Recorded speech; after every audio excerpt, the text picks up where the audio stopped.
Activists call the racetrack a stain on the East Bay, claiming that we are coasting on the coattails of the 60s when the area was known for activism and are now instead seemingly complacent in the face of alleged ongoing animal cruelty.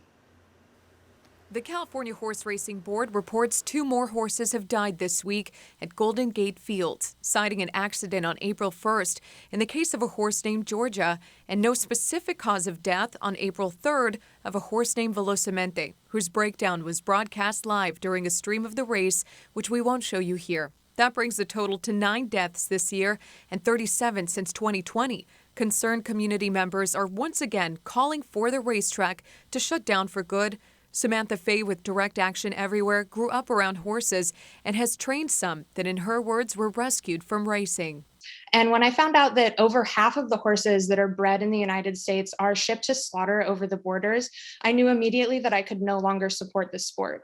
Then I started to learn more about what the horses' lives are like when they're on the track, and I started to understand why horses would come to me and they would be head shy. The entire industry itself is corrupt, and there's no way for it to be humane.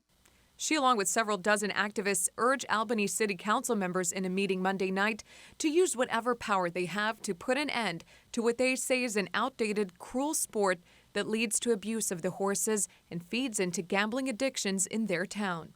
Council members were also asked by callers, including one of the 4 activists who recently protested in the middle of the field, to publicly speak out against the racetrack and a lawsuit launched against them. Other callers said they'd like to see the waterfront site serve other needs like housing. While some council members expressed compassion and scrutiny over the deaths, they seemingly feel their hands at the local level are tied. Albany City Council member Rochelle Nason tells KRON 4, like many in our community, I view horse racing in its current form as excessively dangerous to the horses involved.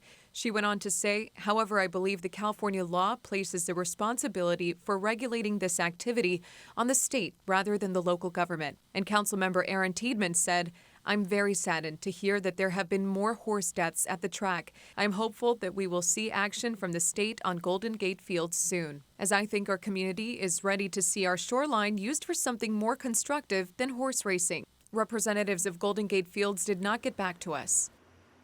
Meantime, activists point to dog racing as being outlawed across the country, and they are waiting to see the same happen now with horse racing. They're telling council members of Albany that they can lead the rest of the way for the state and the nation. Back to you.